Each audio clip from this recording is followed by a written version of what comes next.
you can be really smart for 15 years in a row, and you have one bad year, and everybody thinks you don't know what you're doing anymore, which is it's pretty tough. And everything that it's funny because if you do anything out of the ordinary and you're winning, everybody thinks that's cutting edge and unique. You do anything out of the ordinary and you're losing, and everybody thinks you're a nut job and you don't know what you're doing. So it's kind of tough sometimes. So I've been, with the success we've had in the last several years, I've been easy to love for a little while, but let us have a rough one and we'll see. You know, this year's going to have its challenges. We're so young and,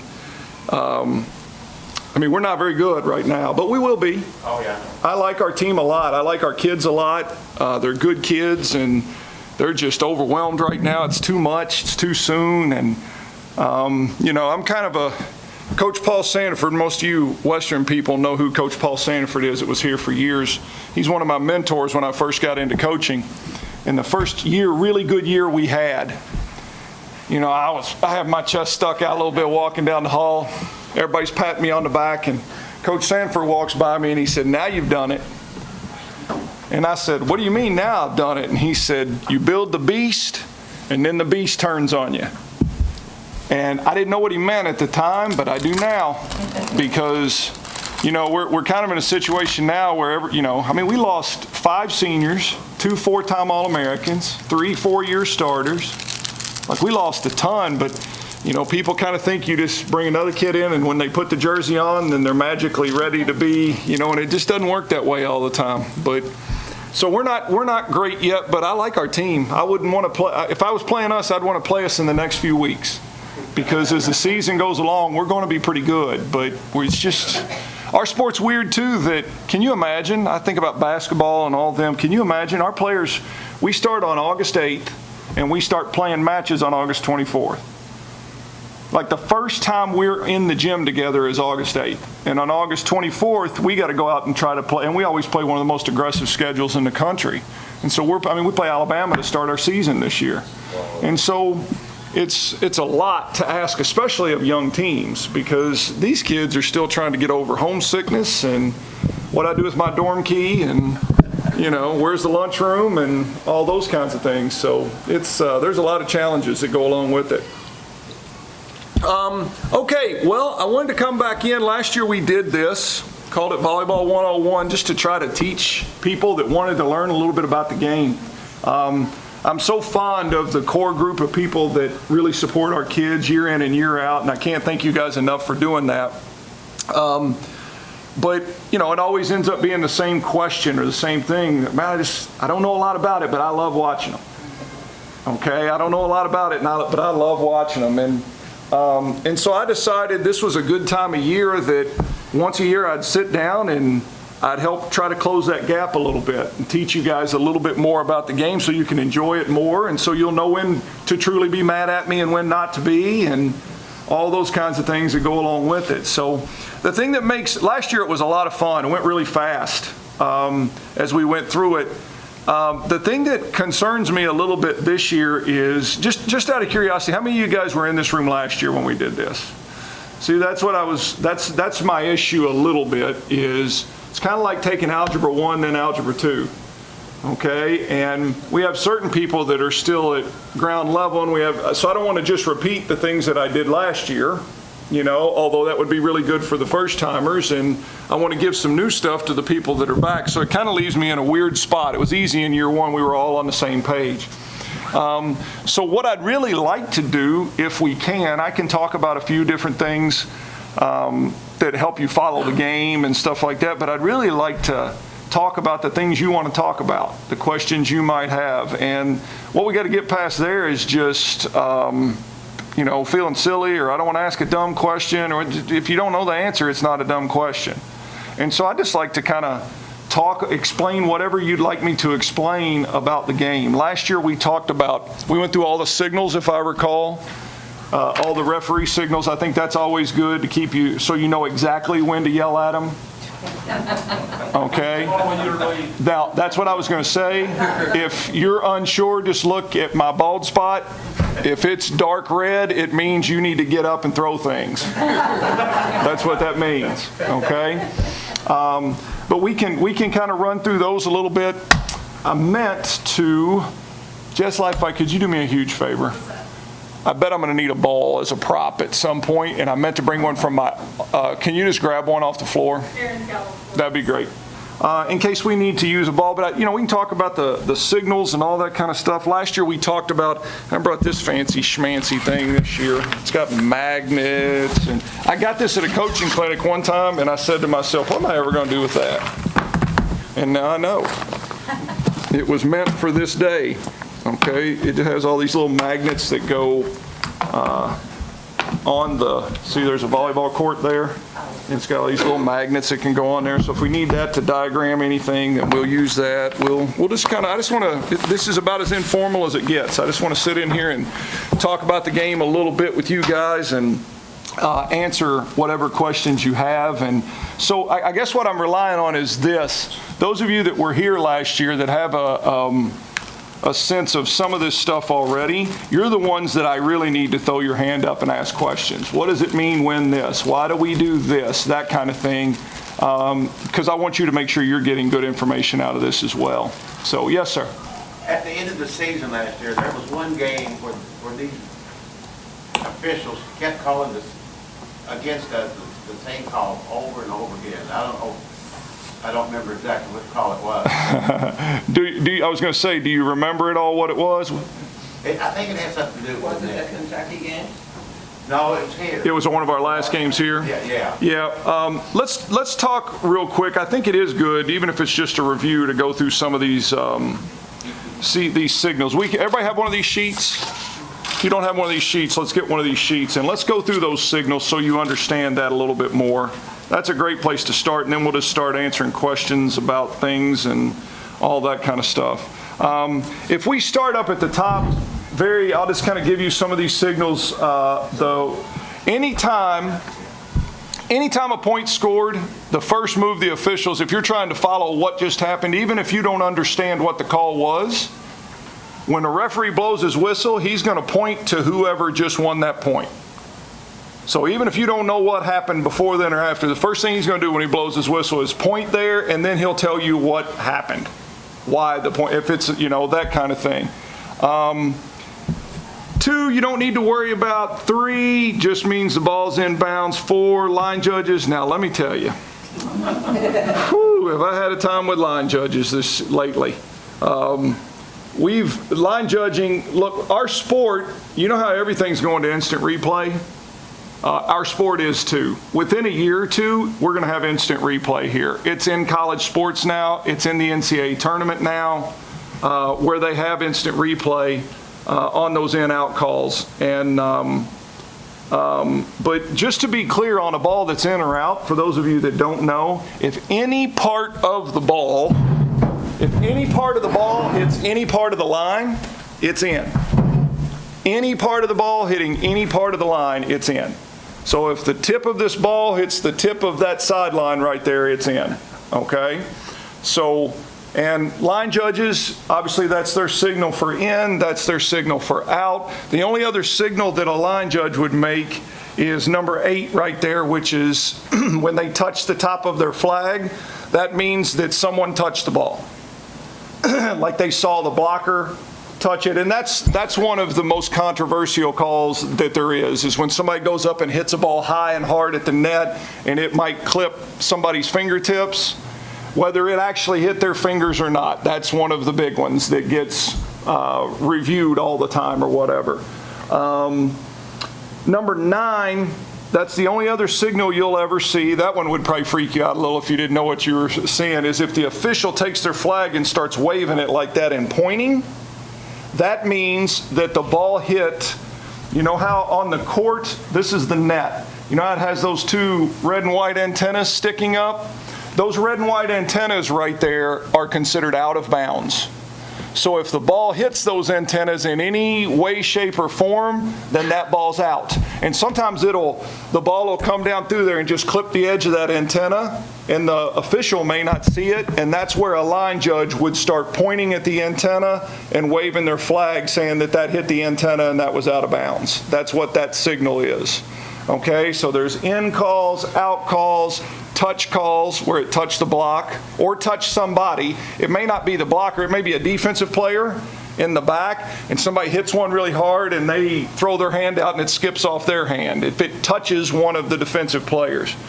But that's really all of the only signals that line judges are supposed to be making are those 4 signals. You'd think they could get those 4 right, wouldn't you? But I'm not bitter at all. Not bitter at all. Now, the 2 signals that you'll see officials make more than anything else that are the most controversial, if you will, the signal that you'll see more than anything else is this. Okay? When they throw up 2 fingers like that, which is number 12? Yes. Okay? That's called a double contact. Now, this gets pretty confusing, but I'm just going to tell you what the rule is. Every sport has its confusing rules. Okay? Your setter, usually always, you have one setter. Let's put players out here. We'll talk about that in a minute. Okay? You have one player on your team. We'll say it's the red dot right there. Your setter is designated to be, you get 3 contacts when the ball comes over. You want your setter is your quarterback. She's the specialist, and Jessica Lucas was our setter here for 4 years. Okay? Your setter is truly your point guard in basketball, your quarterback in football. They're the one trying to run everything. And so we get 3 contacts on our side of the net. When a ball comes over, on that first contact, they're trying to get that ball to our setter, because our setter specializes in putting it up at the net, different places where our hitters can go up and take swings at it. Okay? And so everything goes through that setter right there. Now, when the setter on that second contact, okay, when a setter sets a ball, you'll see them set a ball and it'll look like this. Okay? This motion right here over top of their head. Okay? That ball usually, not always, but usually, that ball, if it has any spin on it at all, when it comes out of their hand, that's going to get called a double contact. Okay? On the second, just when the setter, on that second contact. Okay? When a setter sets that ball, if it spins like that, they're usually going to blow the whistle and throw their hands up right that, because you cannot, it's called a double contact, which means I contacted it with this hand and then this hand. Okay? And so if I contact it with both hands at any level and the ball comes spinning out of there, that's called a double contact, and that's illegal on the second contact. Okay? That's illegal. And that's a call that fans lose a lot. Sometimes they're like, I don't understand what just happened. Yeah, I don't understand what just happened. Now, the hard thing is, it's one of those subjective calls. It's one of those that some officials will call tighter than others. There's some officials that if the ball spins that much is going to call it. There's sometimes the ball will come out like that and they won't call anything. Okay, so you kind of, and we as coaches, all we're really looking for when we get into a match, it's kind of like a strike zone in baseball. You're just looking for consistency. You want it to, if they're going to let that happen, then every time that happens, they need to let it go. And then you can settle in and know what to expect, okay? But that is a call, that's this call, a double contact. You're not allowed to double contact the second contact of when the ball comes over. When the ball comes over, you can play it however you want. The second contact has to be a clean contact where that ball's coming out and spin is not the only way to tell, but you should go by spin. If that ball comes out spinning, most likely it was a double contact in some way, and that's illegal. Late in our scrimmage right there, I called a double contact on Mary Martin. She set a ball behind her head and it came out spinning, and that play's over. You can't double contact that ball. So setting is very much a specialty skill, and they work very hard to be able to handle the ball in that way. So you'll see that double contact, that's what that means, is that it was an illegal contact by your setter or anyone else who is making that setting motion. It's not just your setter. If Emma Kowalkowski steps under a ball and tries to set it with her hands, then it has to come out nice and clean, okay? Now, the call right, number 11, beside it there, That's the other call that you'll get from this. When they make this call, that's called a lift. At no point can the ball come to rest. Okay? So if a ball gets hit at somebody and instead of it bouncing off, if it like sticks and they kind of throw it up in the air, that's considered a lift. The ball has to refract. It can't stick. You can't, when you're setting, that ball's supposed to come out like that. If you do this, that's a lift. No prolonged contact on the ball at any time. Okay? If there's prolonged contact on the ball, that's considered a lift, and that's illegal in our game. Yes, ma'am? In the game, did the taller guy do a lot of that? No, because he was swinging at those balls most of the time. He wasn't just, yeah, he was swinging at most of those. Who were they? Who were the ringers?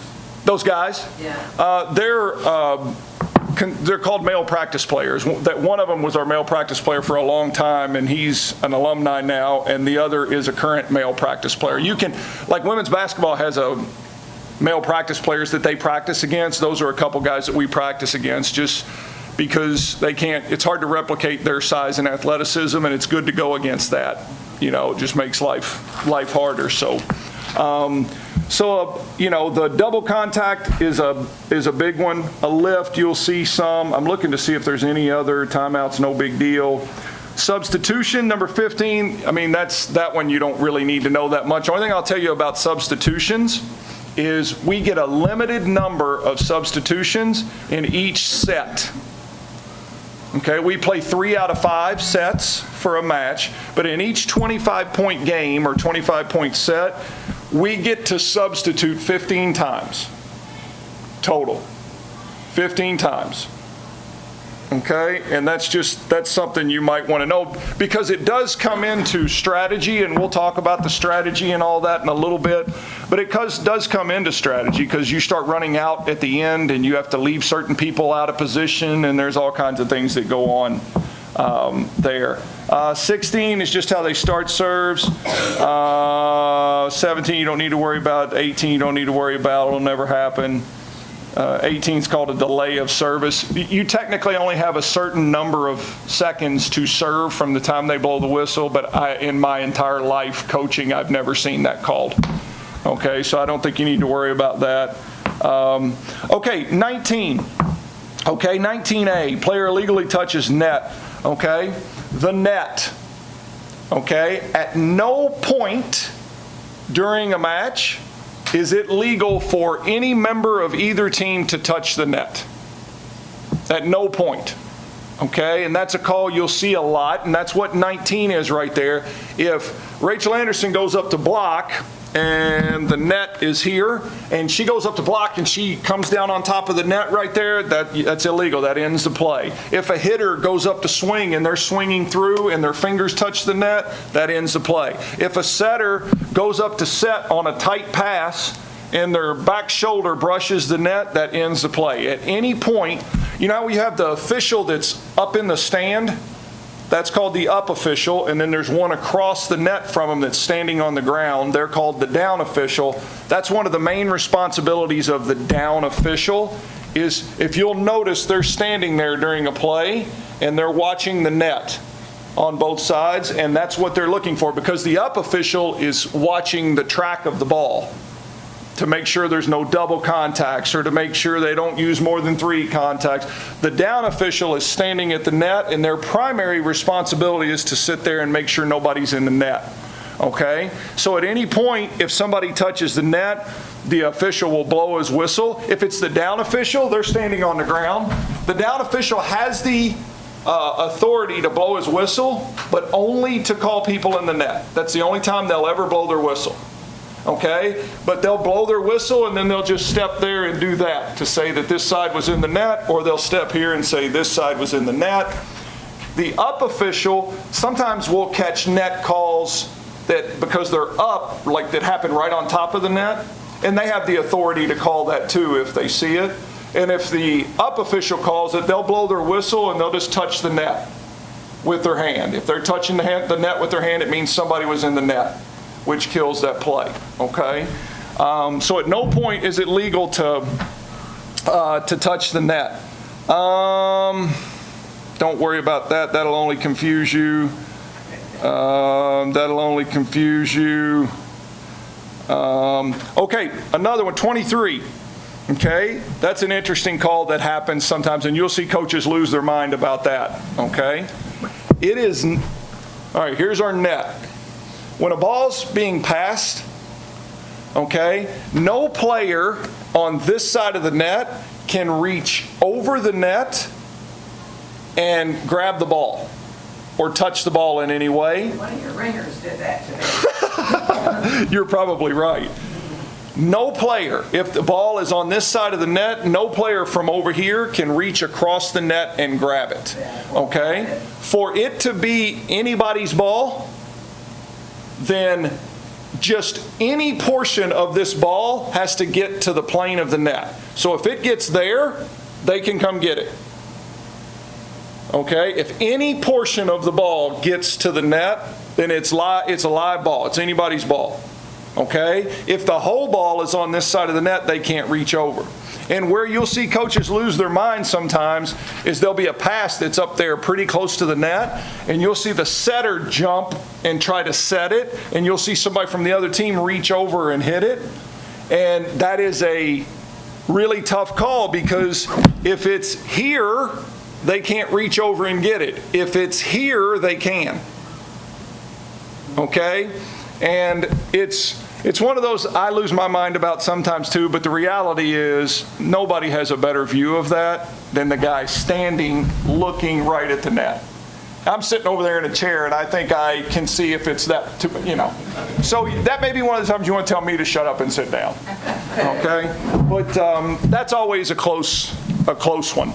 Okay? A close call, because they cannot reach over the net. I don't think there's any more in there. I don't think this will confuse you too much. We'll talk about this probably in a little bit. But in our game, obviously we have 6 people on the court at one time. Okay? There's 3 people in the front row. There's 3 people in the back row. And you have to have 3 people start in the front row and 3 people start in the back row. Now, they can start like this, or they can do whatever.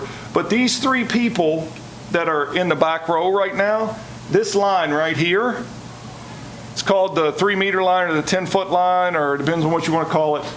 But these 3 people right here are not allowed to come in front of that line and jump and swing at a ball. Because what everybody do is just run everybody up there, and you'd have all kinds of hitters. Okay? So you've got 3 in the front row, 3 in the back row. That's what that line dictates. These 3 have to stay in the back row to hit.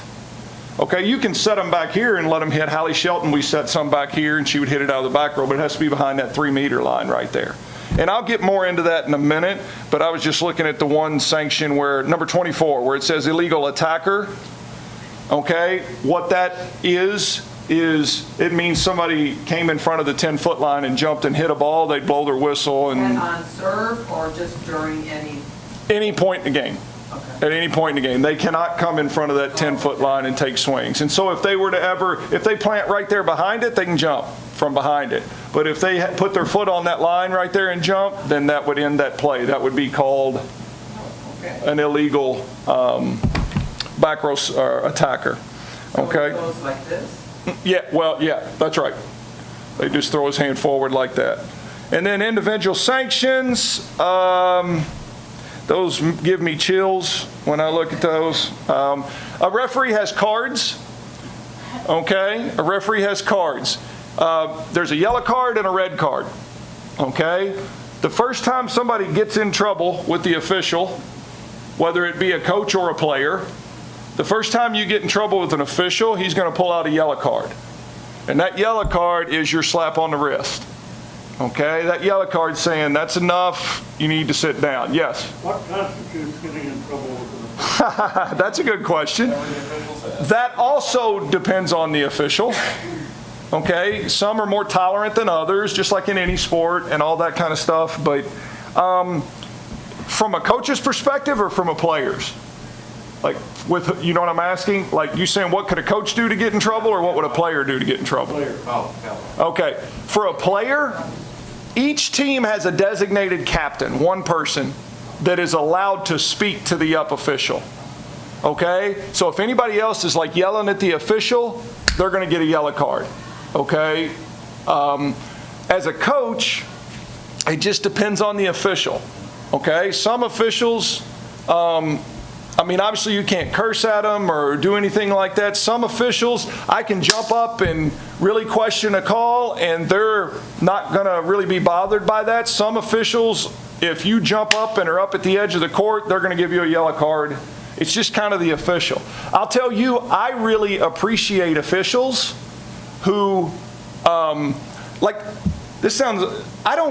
are going to make bad calls. Like, that happens. Like, I do too. You do at your job. You do things, I mean, we all do, right? I really appreciate an official, because especially as fast as the game is going, okay? There's nothing that I like more than if an official misses a call and I'll jump up and they'll look over at me and just touch themselves like that and just let me know, hey, I missed it. I'll sit down every time. Okay? Because, I mean, it happens. That's part of it. Okay? But some get really defensive and really, but if I'm up disrupting the game, may be a good way to say it. If I'm up too long, if I go up and question something and I won't return to my bench or whatever, then they're going to give me a yellow card warning. And in a yellow card, there's nothing, it doesn't do anything other than go down on the scorebook that you got a warning, basically. Okay? If you get another one within that set, then it's a red card. And when you get a red card, it costs your team a point. Okay? It's almost, it never happens. Like once every 3 years will I see somebody get a red card.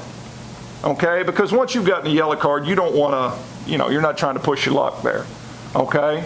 But if you get a red card, then it costs your team a point. Okay? If you get a second red card, you're ejected. Okay? You're ejected from the match. Okay? You're ejected from the match. Now, they don't carry over set to set. So if I get a yellow card in the first set, I could get another one in the second set if I really wanted to. But I'll tell you the truth, I don't really like to get too involved with the officials. I really don't. Yes? I think somebody on our team got a couple of white cards, not remember? No, it was yellow or red. Not white. Mm-mm. No, it was yellow or red. I think we had a player get a yellow card. Sometimes in a player, like in an emotional setting like that, in a close match, there'll be a bad call and they'll just have some kind of bold reaction, and officials will give them a yellow card. Or there's times, that's another time when I've seen it happen, is, look, volleyball is kind of a weird deal in that, like, you've got 3 people right up here, and there's 3 more people, and you're like in each other's space over here, okay? Like you're sitting there staring at each other through the net, and you're going up trying to be aggressive, and they're trying to block you. And so sometimes some chirping can start back and forth between the teams. But if officials ever see you talking through the net, they'll probably give you a yellow card. But sometimes, again, out of emotion, if this kid just went up and blocked Alyssa Kavanaugh last year, on the next swing, if Alyssa went up and hammered that thing somewhere, she was probably going to let her know that she did. Okay? And, it's just an emotional game. But most officials, they won't allow any talking through the net at all right there. And that constitutes a card usually as well. Yellow cards and red cards. Again, our sets change the size. That's no big deal. We play, one thing that's a little different that won't matter that much to you guys, it wasn't our choice though. We play 3 out of 5 sets to 25. If it goes to a 5th set, the 5th set goes to 15. Sometimes people that don't know volleyball, that freaks them out sometimes because they come to their first volleyball match and they think the 5th set's going to 25, and they're sitting there watching and somebody scores a 15th point and everybody leaves. And they're like looking around like, I don't understand. Every other game went to 25. A 5th set goes to 15. Okay? Now, one thing that's there's 3 minutes in between sets. This year they changed the rule. Between sets 2 and 3, there's always been a 10-minute intermission. So you can go to the bathroom, get popcorn, I can go talk to my team, all that. They've cut that down to 5 minutes. Okay? I am not very happy about this rule change because 5 minutes is incredibly uncomfortable for me because, you know, when it's 3 minutes, we just go to the other side and keep playing. When it's 10 minutes, we go to the locker room. When it's 5 minutes, it's like, do you have time to go in there? By the time you get in there and sit down, you got to get back. You know what I mean? So I honestly don't know how I'm going to handle that yet. I think it's dumb. I'll tell you why they did it. Because of what I told you at the beginning. Their instant replay is coming, and they're worried about the games getting long, and so they're stealing 5 minutes back in that intermission right there. That's the truth about why they're doing it.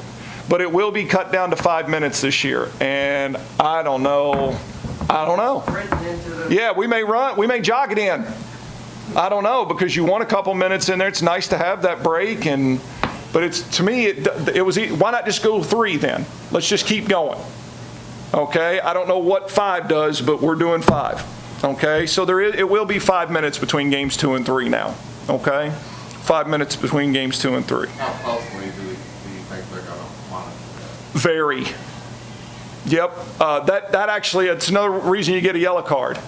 You'll see yellow cards. You'll see at the beginning of sets. Actually, that happens several times throughout the year. Like at the beginning of a set, a team's not back out of the locker room yet or whatever, and you'll see before the set ever starts, an official will hold a yellow card up for a team delay, which means they weren't ready to play, and they get a yellow card to start the set.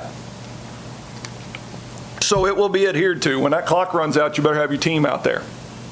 You sure better. So, okay. So that kind of gets us through the hand signals and all that kind of stuff. Any questions about any of that? Yes, ma'am. When they're playing a point and the ball going forward gets into the net, and then you can re-hit it, not the person that hit the ball. Correct. But then do you get 2 shots or 3? That's a really good question. Like if you dig a ball and it goes up and flies into the net, that you still have 3 total contacts. So the dig would count as 1. The person that digs it out of the net would be the second one, and you'd have 1 more to get it across the net. Because I thought I saw today that would have been 4 hits. Very well. That, again, sometimes that stuff. Sometimes a ball will come shooting up there and a kid will try to play it, and they may hit it as it's going into the net and then hit it when it's coming out, and sometimes officials see it and all that kind of stuff. Now, here's something that would confuse you. I'm so glad you said that. Okay? You get 3 contacts on your side of the net. Okay? But don't let this confuse you. The block does not count as one of those. Okay? It does not count as one of those. So if Rachel Anderson's hitting right here and that big guy was on the other side of the net, if Rachel hits it off of him and it goes flying up in the air over there, they still have 3 contacts left. The blocking motion does not count as one of those. So if somebody jumps at the net to block, that's not going to count as one of those attacks or one of those touches. You still have 3 after that. The blocking motion does not count as one. I'm glad you brought that up. That's right. You still have your 3 contacts. That's actually a good question. And yes. When it bounces off their hand. Actually, because I'm glad you said that. Because the block doesn't count as a touch, the same person can do both. Like if KJ jumps and the block hit and blocks it and it pops up in the air, KJ can turn and be the first hit on our side of the net still. The block does not count as a touch. Okay? You'll see blockers sometimes, this is a play you'll see. They'll go up to block and they won't be up close enough to the net and the ball will hit and come with them, and they'll take their hand and do this right here and pop it up in the air, and that's perfectly legal as long as the ball doesn't stick in their hand, because then it would be a lift. Okay? If they come down and they do that, it's perfectly fine. If they do that, then that's a lift. Okay? But the block does not count as one of the contacts. Absolutely does not count as one of the contacts. I'm glad you brought that whole thing up, because that could be really confusing. Really confusing. So, okay. One more thing I want to cover for those of you that have been here. I know you've seen this, but I think it's a really important thing to show people. And then we'll take questions for anybody that wants to ask questions about things. Okay, one of the things I feel like I have to cover, I covered it last year, I'm going to cover it again, okay? Because I always get questions of, Alyssa Kavanaugh's a 4-time All-American. Why wouldn't you leave her in the game the whole time? Shoulder. Okay, no, it's not that. Trust me, we'd leave her in the game the whole time if we could, okay?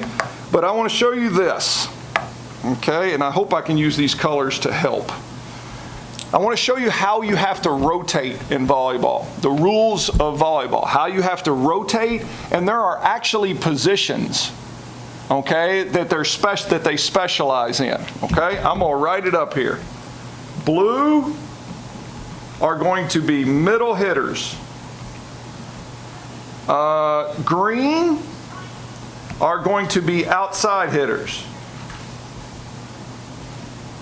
Okay? Red is going to be the setter. And that's all the colors I have, so we're going to have to wing it from there. Okay.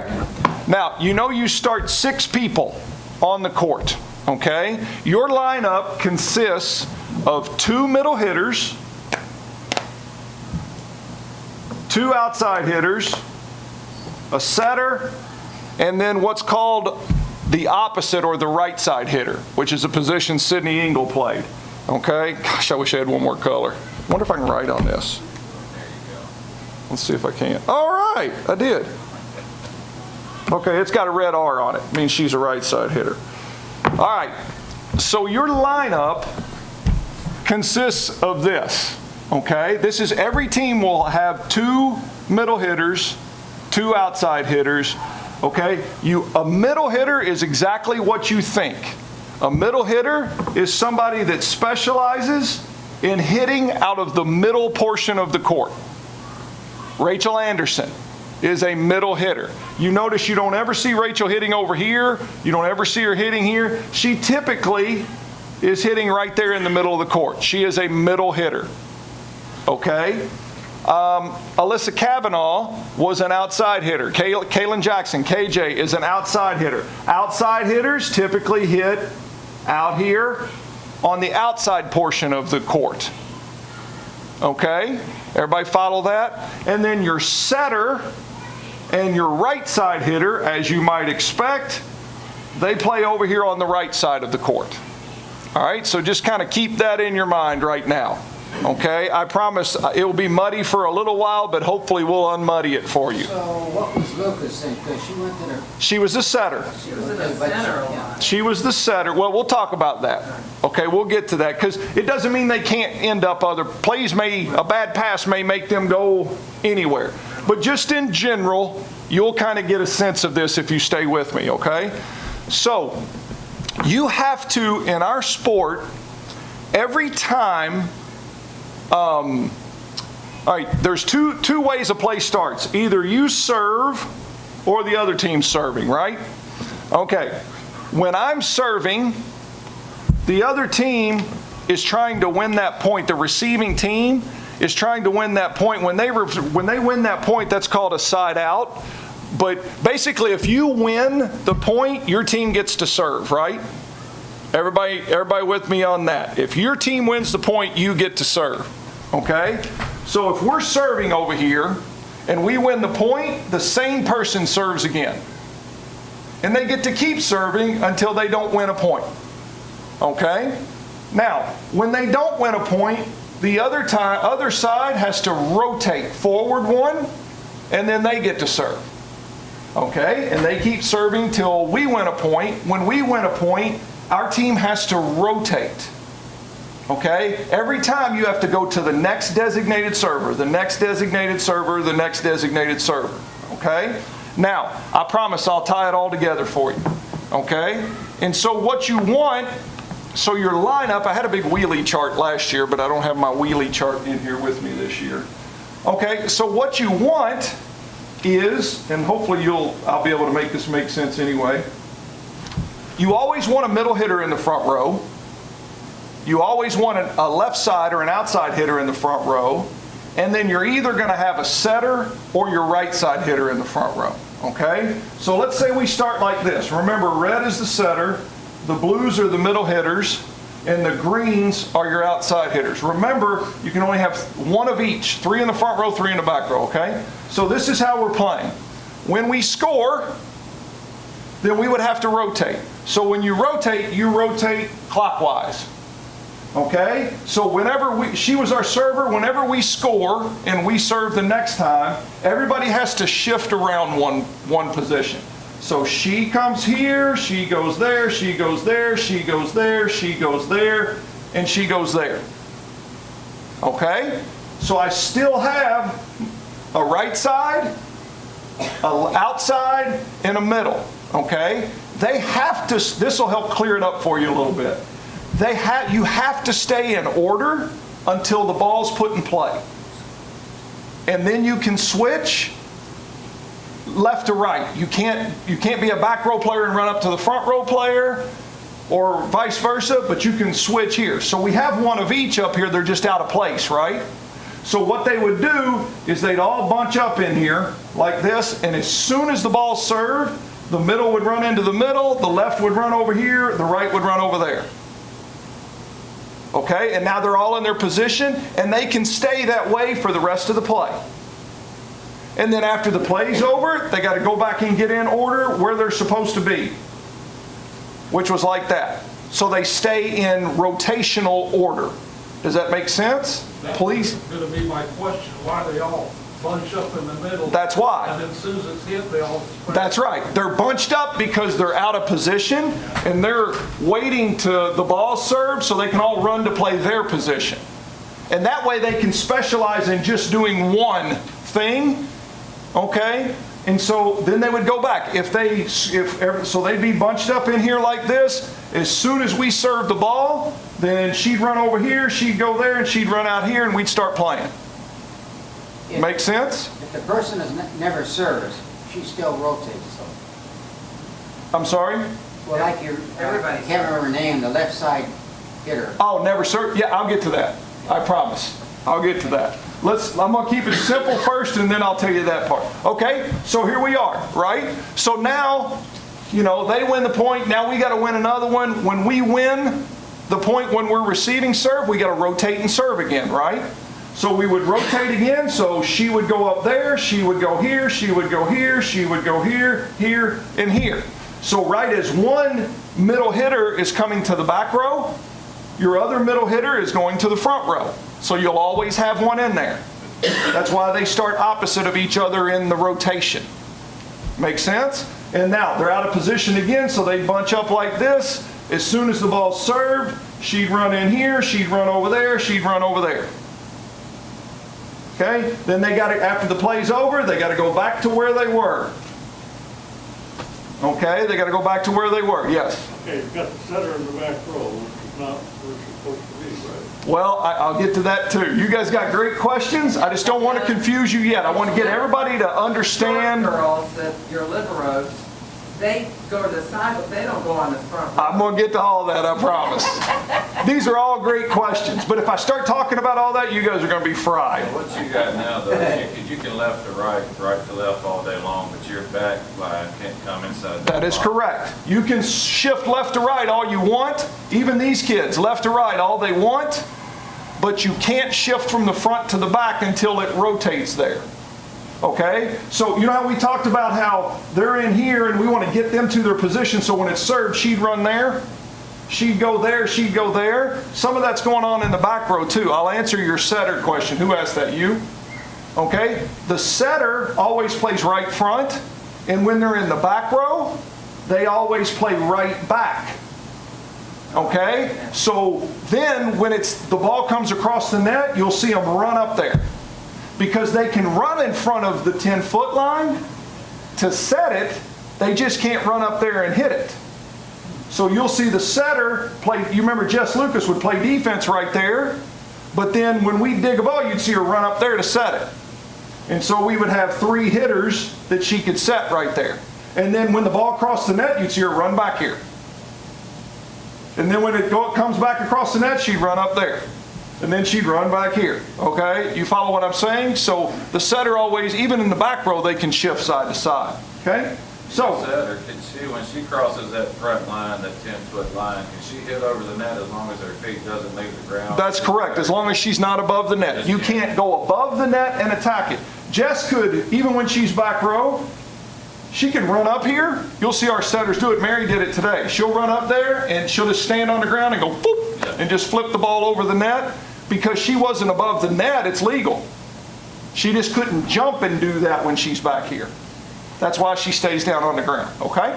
Now, so we're good here, all right? We're doing great. So you guys understand the rotational part. So when it was time to rotate again, then here's your left side hitter, your outside, she'd go back row, she'd come here, she'd go there, she'd go there, she'd go there, she'd go there.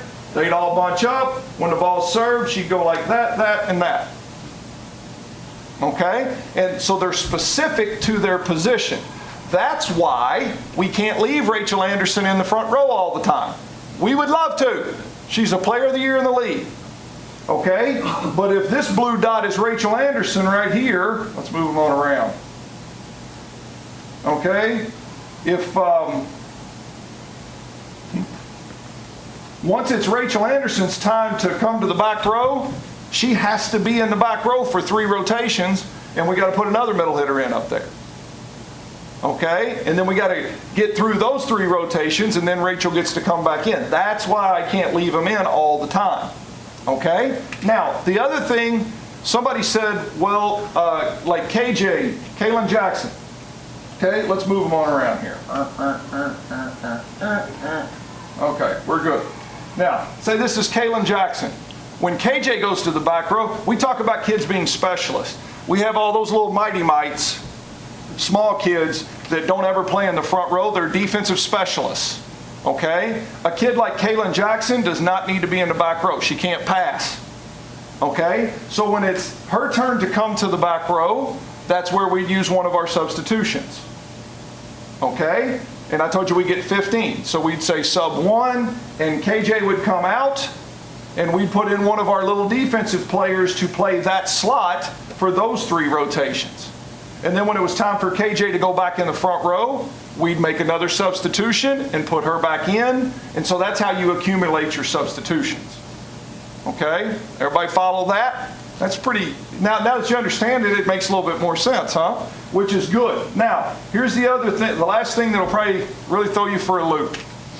Okay? What about that kid that's wearing a different color jersey? Okay, we didn't do it today, but you have the libero position. Okay? What is the libero? Trust me, it confused us all when they first brought that position in. And we didn't use one today, but the libero position is typically your best defensive player. She is designated as the libero, okay? And the libero, there's 2 distinctions about the libero. You know how we said if KJ comes out, Darby may come in for her and play those 3 rotations, and then KJ come in and Darby'd go back out for 3 rotations, okay? The libero position that they started is your designated best defensive player. And that kid gets to stay on the floor all the time. She essentially gets to play for 2 people. Emma. It was Emma last year, yes. Okay? So like these middle hitters, Emma gets to stay in no matter who's back in the back row. Okay? So when we would, those blue ones, so when we rotate here and we go like this, this is Emma right now playing for that middle hitter coming across the back row. But then, when it's time to rotate again from here, and this middle has to come back row, and we rotate around, our Rachel might come back in, and Emma would just stay on the court and play for this one. She gets to stay on the court all the time. Okay? That's called the libero position. It's like they get to do double duty back there as the best defensive player. When she's running in and out, does that count as a sub? Or is No, she free? there's one exception. The only time you'll ever see a libero run off the court. They're allowed to play for both of these positions, but they're only allowed to serve for one of them. Okay? So when Loren Matthews comes back row, Emma would stay in the match and serve for her, but when Rachel comes around, Emma would have to leave while Rachel's serving. And Rachel would have to serve, And then when she's done serving, you'll just see them, they don't even come to the substitution line. You'll just see them run on and off the court for each other. That's the only reason a libero ever leaves the court. Does that count as a? And it does not count as a substitution. Liberos do not count in your substitution limits. Okay? But they're just like an all-time defensive player back there. Okay? Do the individual players keep up and know when they come out, when they go in? If you ever want to see my stink eye, because every once in a while a kid will be over there daydreaming, like looking at their boyfriend up in the stands or whatever. Because you can get team delays. Like they know. When KJ's getting ready to go back row, Darby takes off up to the serve substitution line, they know. Because it's a set pattern. Okay, typically all of our substitutions are a set pattern. There's an occasional late game deal where I'll grab somebody and have them go in and do whatever, but it's a pretty routine set pattern. And then that's what gets crazy late in games sometimes, because when you get to 15, you're done. Okay? And there are times like if a game goes extra, you got to win by 2. If a game ends up 34-32, every time somebody sides out, you're rotating and using subs. When you get to 15, all of a sudden, Kaylin Jackson may be ready to go to the back row, and you may not have any substitutions left, and so she's got to go back there and wing it. And it gets pretty crazy in those situations, which it does sometimes. So hopefully that helps explain rotating a little bit and positions a little bit. Yes? What's that look when you have 2 defensive specialists in the back? That third person is more up? Is the third person the setter? Probably. Yeah, my guess is that's when, you're in this kind of deal right here, and you've got your setter and 2 defensive players. I know it's exactly what we're talking about. When the other team is getting ready to serve, then our setter will start up there at the net. And then these 2 just split the court, and they'll pass the first ball so we can set one of these 3 attackers to come back in and take a swing. Does that make sense? At that point, the setter can be. As long as anybody can go up there, as long as they don't jump and swing. So the setter, you always want the setter to touch the second ball. So these defensive players are designated to pass that first ball. And where we want to pass it is right there, because we can set any of these 3. When the setter's on a run, that ain't good. When you see that, that ain't good. That means we're not passing very well. But we want her to pass it right there. Because when the setter's in the front row, she plays right there. And you only have, in those rotations, when your setter's in the front row, you only have 2 hitters. Okay? You only have this middle hitter and this left side hitter. So you'll see something this year you haven't seen here in a long time. We did it a little bit. Loren Matthews, number 5, is going to be a special player here. To be honest, I'm going to be shocked if she's not a freshman of the year in Conference USA. She is a terrific talent. She's got a little bit of an elbow problem right now, so we kind of limited her today. But you'll see, it's called a slide attack. You've probably seen other teams do it, but you haven't seen our team do it in a long time. But you have 2 hitters right here. Well, this middle, you'll see just take off flaring behind and jump off 1 foot like a layup. Okay? And Loren Matthews can fly doing that. So she might, like on that initial ball, when it's passed, she may fly around here and hit a ball, but then after she hits it, you'll see her run back in there because she has to be in there for blocking. But those are pretty fun to watch. They're pretty dynamic when kids can do that. So, yes? Not sure you answered my question. You got a front line hitter who never serves. Mm-hmm. So what does she do when how does her rotation work on the front line if she does not serve? Well, because let's say it's, okay, let's say that's this person. Okay, she's played across the front line, all 3 rotations. And then when it's time to rotate again, it's her time to come back here and serve. And that's where we would substitute her out of the game and substitute in one of the small fries. And they would go in and serve and then play defense for her. Yeah. Yep. So What else? Hopefully that clears up how the game flows a little bit more. It's because it's confusing. And then when it really gets in depth, this is way more than you'll want, but when it really gets in depth is when I'm looking at the other team, how they're starting to try to match up my pieces with their pieces. You know, match up. If you've got Rachel Anderson up here as the player of the year, you want to put your best blocker to where they're going to end up rotating on top of each other right there. You understand what I mean? So you're like spinning around and starting in different places, and it's really confusing sometimes. But that's a big part of the strategy of the game. Is the outside hitter left-handed or right-handed, or does it make a difference? That's a good question, really good question. Almost always the outside hitter over here, the left, you'll hear them called outside hitters, hear them called left side hitters. And they're called left side hitters because they're on the left side of the court, okay?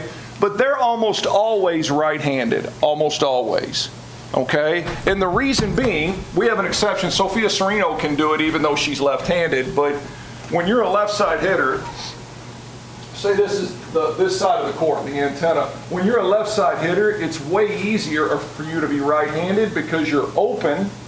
So when the ball's being set, Like first baseman. you can, right. That's exactly right. It's the same kind of thing like a first baseman in baseball. It's just, they're just open to it more. As a left-hander, you know, the ball's coming from over here and they got to kind of watch it come over their shoulder and hit it, which is much more difficult.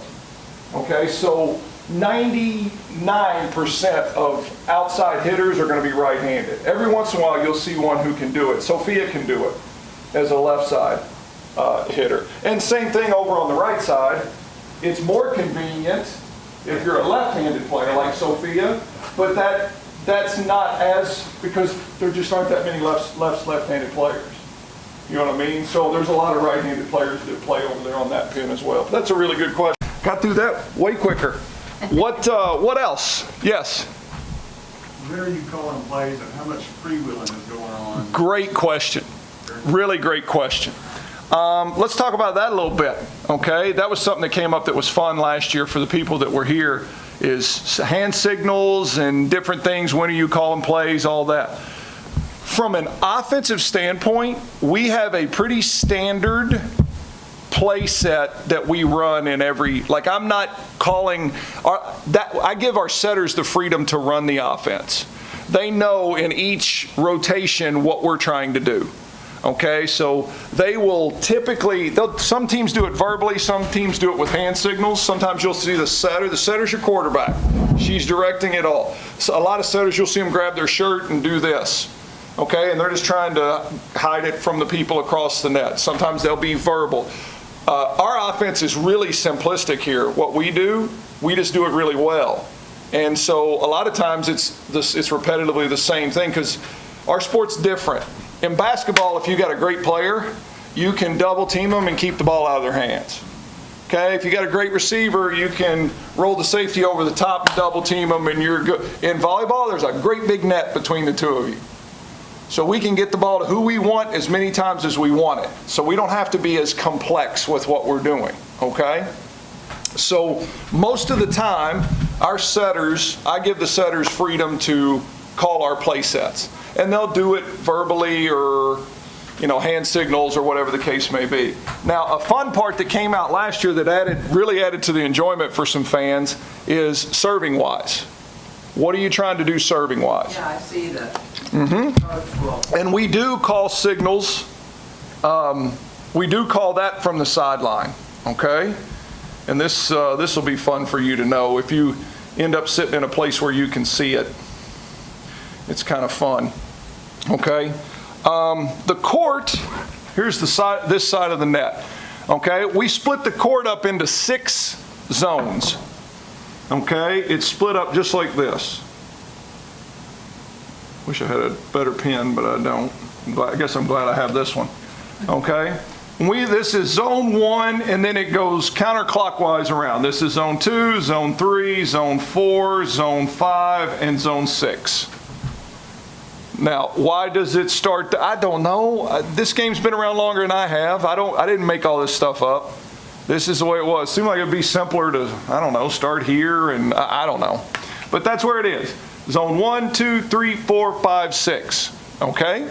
So we do from the bench, we do call service zones for our players. If you'll notice when a player grabs the ball and goes back to serve, they'll look over to the bench. Okay, last year it was me that called zones. I hate doing it.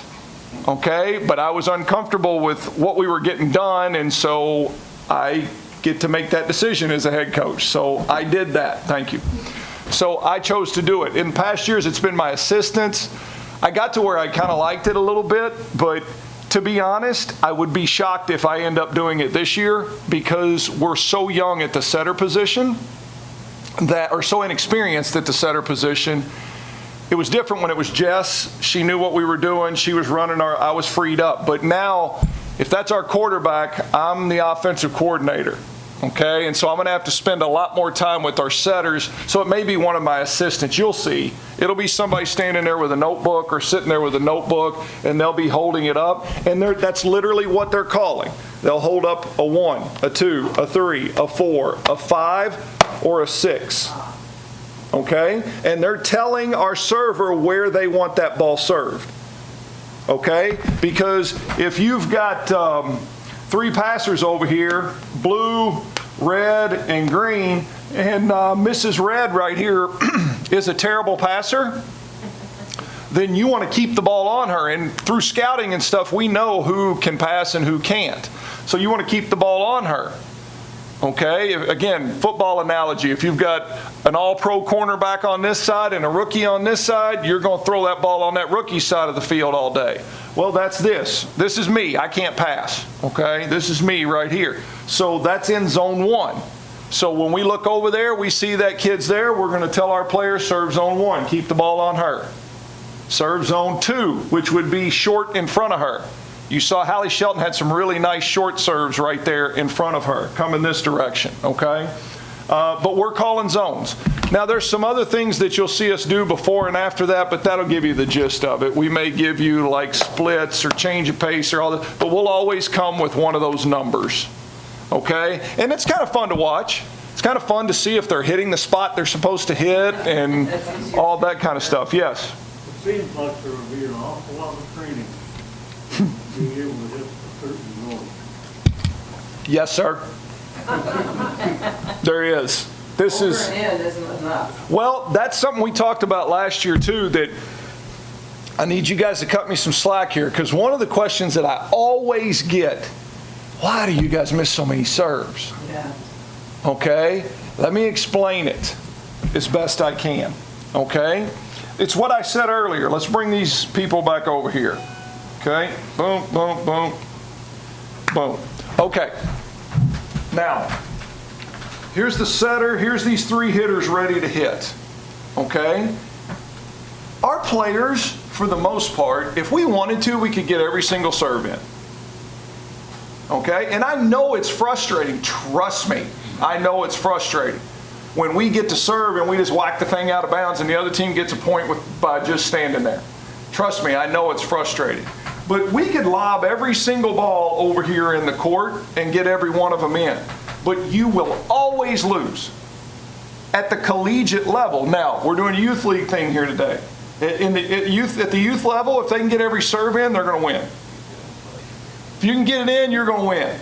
Okay? At our level, when you have people that look like Rachel Anderson and Alyssa Kavanaugh and all that, if you just lob the ball in the court, they're going to pass it perfectly to the setter every time. And when they pass it perfectly to the setter, then there's 3 hitters coming barreling in here, and whoever she sets is going to be, maybe have 1 blocker over there, and they are going to slam that thing down your throat. Okay? You cannot, and yes, every once in a while a defensive player will pop it up in the air, whatever. That happens sometimes, but you will never do that enough to win. Ever, ever, ever, ever do that enough to win. Okay? So you have to serve that thing hard, because if you serve it hard and you make this setter run way back here to set it, then what are they doing with it? A lot of times they're just throwing it up in the air or whatever the case may be, and the hitter is just like trying to get it in. Okay? Now we have a chance to dig that and come back at you and score a point. Do you understand? You have to be aggressive. You have to be. Okay? You have to serve that, because if we're playing anybody and their setter's standing right there setting balls all night, we're in big trouble. Okay? I know this will kill your soul as a fan, but I'm going to say it anyway. Okay? I actually tell our players, if you're not missing your serve occasionally, you're not serving hard enough. Okay? It's part of it. Okay? It's part of it. We need to get them on a dead run back here scrambling around so we have opportunities to score points. Except, once in a while, you can dig it over. Every once in a while. And look, we had a stretch today where I think we missed 4 serves in a row. Like, you can't, that just sucks all the momentum out of you. Like, if we have certain serving rules, like if the kid before you misses, you need to back off a little bit and put one in play. There's different, but like what Sophia Serino did for us last year was incredible. And that's really all she did for us last year. She would just come in and serve, bang that big lefty jump serve. We scored so many easy points with her on the service line. So many easy points with her on the service line. But you got to bust that thing, because if you let that setter get it right there, you're going to lose that point almost every time. But if you can get that setter, our goal, if you want to watch this, if you want to know if our setter's doing any well, our goal is when we serve and they pass that first ball, our goal is to get the setter to come off to at least the 10-foot line. If she has to come off to the 10-foot line, we think we have a chance to score a point.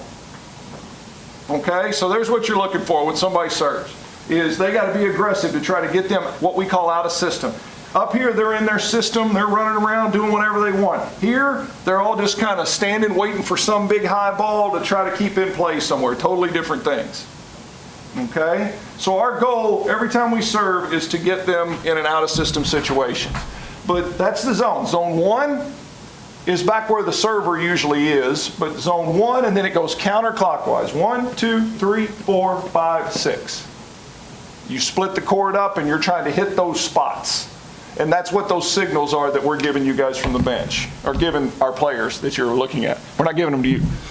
So we're not giving them to you. Yes? Do the hitters know the setter's going to go forward or back? Is that a play, or no? She can go anywhere she wants? That's correct. You got to be ready. That's right. Gotta be ready. That's exactly right. It's like 3 wide receivers running different patterns. Everybody's running it expecting to get the ball. All 3 of those hitters are approaching like the ball's coming to them. And then when it gets thrown somewhere else, then they just react and go play defense from there. So, absolutely. Payton Jackson, 2 or 3 years, Payton Ryan 2 or 3 years ago, the away game had like 16 or 17 serves in a row. Yes. Billy told me. Yes. It's true. Yes.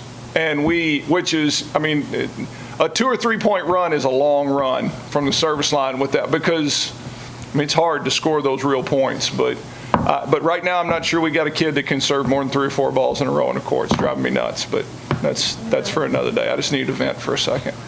We'll get better, I promise. So what else? Any other questions? Yes? Just a comment. It looks like you've been very successful in your recruiting this year. Mm-hmm. This is a really special freshman class. It reminds me so much of, I'll tell you a story. 4 years ago, we joined Conference USA, and we had just graduated Ashley Potts and Paige Wessel and Melanie Stutzman and some of the best players we've ever had in this place. And we rolled into that year with, I think, 3 upperclassmen, and a bunch of freshmen that nobody knew who they were. Well, those freshmen were Alyssa Kavanaugh and Sydney Engel and Jessica Lucas, and we proceeded to go out, and when we joined Conference USA, and win 4 regular season championships, 4 tournament championships, go to 4 NCAA tournaments. I mean, it turned out to be, the most special class that we've ever brought here. And we knew how talented we were, but that first year we were not picked to win Conference USA when we joined the league.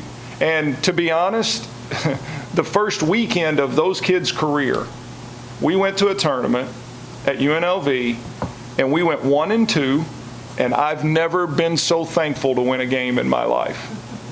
How we won a match there, I have no idea. We were dreadful. Got stomped twice in a row and barely pulled one out. And I was so happy to be 1-2 coming home because we were awful. Well, we went on to be, 28-5 or whatever we were that year. And by the end of the year, we were pretty doggone good, and we won Conference USA. And this is that kind of team. We are not very good right now. We're not. But we are really talented, and we got really good kids. And our freshman class this may be the most talented freshman class we've ever had. We've got a couple kids. Loren Matthews is a special talent. Unlike, you will see her do things. I can't wait till she's healthy and I can't wait till you come watch us play Belmont. When you can really watch her play in a live setting, it is jaw-dropping how athletic that kid is. Katie Eisen, Barger, another one of those freshmen. They're both middle hitters, and they are two. The highest we've ever had anybody touch in our program is 10'3", 10'3", so 3 inches above a basketball rim. Okay, that's the highest we've ever had anybody touch. And Katie Eisenbarger and Loren Matthews walked in the door touching 10'3½". And so after a year of training, they'll be touching 10'5", 10'6". They are two elite level athletes that are great kids and going to be really, really special players. And Peyton Frederick is our libero of the future. She and Emma are battling it out right now for our Libre position, and Peyton is, I've always said I think Ashley Potts is probably the best defensive player I've ever had here. She was 3-time defensive player of the year, whatever. This kid has that kind of talent. She's a pretty special talent, and so our talent level is fantastic. Our execution level is horrific. It's just going to take a little time. These kids have been here for a week, and right now they just feel like I'm on them all the time. And but we're trying to work through some of those things right now. But this is a talented bunch. It really is. It's a talented bunch, and they're a fun bunch to be in the gym with. And everybody's just got to hang in there for a little bit. But like I said, if you play us, you're going to want to play us right now. You're going to want to play us in these first few weeks, because as the year wears on, if we're healthy, now that's going to be a big thing too, because we are not very deep this year. So injuries, significant injuries could be truly catastrophic because we're so thin this year. We've got a really excellent class committed for next year as well, and our talent level is going to be great. But if we're healthy, we're going to be a really fun team to watch as this year wears on. We really are. I love Payton chatter out there. We're trying to get her to chatter more and more. And I'll tell you a unique thing. Some of you guys may already know this, but Peyton Frederick is the first ever second-generation Lady Topper volleyball player. Her mother played volleyball here. Not for me. I'm not that old yet. But her mother played for Dr. Charlie Daniels here. And she is the first second-generation Lady Topper we've ever had. And that was a really special moment for her mom to see her out there in a WKU jersey. So, What was her mother's name? Cindy Edlin was her maiden name, but it's Cindy Frederick now, and you'll see her a lot. She'll be around a lot. They're great people, and she's a real talent. I'm just trying to get her to get out of the back seat and go take that wheel and go, because she's a really talented kid. So, yes. I know Liz Kavanaugh went to Europe, Slovenia. Is she still there? We don't know exactly where she's going to. The last I heard, she may end up in England playing professionally and may work on her master's degree while she's there. That's the last that I heard, but I think it's still a little bit up in the air. She's got options. That's a good thing. You can't get rich playing professional volleyball. Okay, you just can't. There's not that much, but there is a lot of opportunity to play, and those opportunities afford you the opportunity to go see the world a little bit. And I think that she certainly should take advantage of that for a year or two and go see the world and play the game she loves. And but it's not going to be a long-term career professionally for her, I don't think, because there's just not enough money in it for her. But what an opportunity to see this great world we live in. I saw that Purdue's coach has nice compliments about Jessica today after. Yeah, Jess went there. Jessica Lucas is a graduate assistant coach at Purdue now. She is. She's gonna. Her mom's a coach. Jess is destined to be a coach. She's going to do a terrific job, and that was a really good opportunity for her. Purdue has a great program, and she doesn't fail to make sure they know that we beat them twice in her career. But she's going to do really, really well. She's going to do really well. She comes from that stock, so she'll do really well. So, and Sydney is here. Mm-hmm. Saw her today. Yep, Sydney's working on her master's degree here on the Hill, and she's going to be working in our Hilltopper Athletic Foundation. She's working, I think, half days working in Hilltopper Athletic Foundation while she's working on her master's. So she's doing really well. It's been harder. I thought it would be harder on me to see that Jess and Alyssa would be gone, but it's been harder on me to see Sydney every day, because when I see them, I want to throw them out there. And I can't do that. But they were the same kids that these young players are now. These kids just got to learn, and I can't tell you how enjoyable it is to be in the gym with them right now, because they want to be good, and it's just overwhelming right now. Everything's happening way too fast, but I like them, and they're talented. And so we'll see. We're just going to have to grind for a little while. House mother for them? Sydney? Sydney's actually is kind of a house mother. She's living with, I don't know if any of you guys know Hal Schmidt, that does the color commentary for men's basketball. Hal Schmidt and his wife and their family, Sydney is actually staying with them. They got a great big house and a bunch of empty rooms, and Sydney got to know Hal really well through her career here. He's a really tremendous guy. And I don't know what he does outside of it. I think that's right. Yeah. But she's doing really well. Doing really, really well. Well, tell us about the girl that left you. Taylor, disappointing way in 24 years here as a head coach, she's only the second kid that's ever left our program. And it's not something I take lightly. She just had some things, without going into too much detail, she had some things going on personally that she and I sat down and talked for a while and decided there's a lot more important stuff going on in your world right now than volleyball. And so, I needed her to step away and focus on doing what she needed to do with some of the personal things she's got going on. She's still in school. She's on track to graduate in December. Here?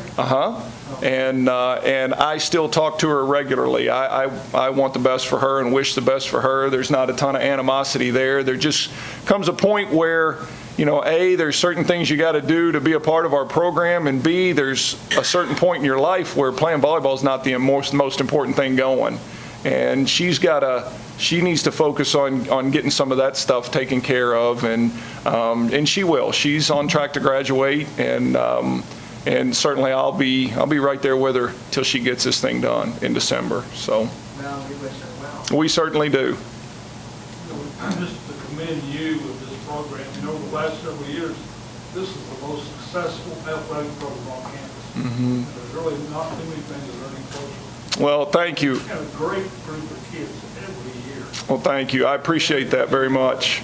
I'm really, really proud of what our program has become and the way our kids represent us. And, this is going to be take the time to appreciate the journey for this group a little bit. It's unfair this group is not the same group that's been here the last few years. They're different kids, and they have the right to grow and go through this journey themselves. And, we're all awfully spoiled around here with the sport of women's volleyball. You can't have more success. We've won every regular season championship, every conference tournament championship, been in every NCAA championship, been in the top 25. It's easy to love right now, but don't forget why we love it, because of the kind of kids, the product, that we're putting out there. And I'm really, really excited about the journey with this group. You're going to really like this group of kids. They're awesome kids. They work hard. They care about, they know what kind of culture they stepped into. They know what kind, what it means to wear that jersey. And it'll be fun for me. I'm telling you right now, we're not going to be 31 and whatever this year. We're just not. Okay? If we stay healthy, we're going to be good. If we don't stay healthy, we're not going to be very good. Okay? But if we stay healthy, this is going to be a really fun team to watch grow. Every time you watch them play, they're going to do things that you didn't know that they could do last week. And because our talent level is very similar to what it was a year ago. our experience level is nowhere near. And there's only one way to get that experience, and that's throw them out there a little bit. And I'm looking forward to doing that over the next few weeks. You think Notre Dame will have a revenge on their mind? I would say they will. We gave it to them pretty good in the NCAA tournament last year, and they returned quite a bit. They're going to be good. Our schedule, I had a decision to make with our schedule. I'll tell you this. I had a decision to make with our schedule this year. With as many players as we lost and as much talent as we lost, what normal coaches would do is pull back a little bit on that schedule to try to build some confidence. But look, there's only two ways to get to the NCAA tournament. You either win your conference tournament or you build your RPI to the point that you get an at-large. We've won the automatic bid the last few years, but we've been in a position to get an at-large bid. And the only way you do that is to go out and schedule aggressive. And to me, I told you our talent level's good. To me, the biggest mistake I could have made is to schedule soft so we win games, and then this team really grow into themselves, and we didn't schedule tough enough to get in anyway.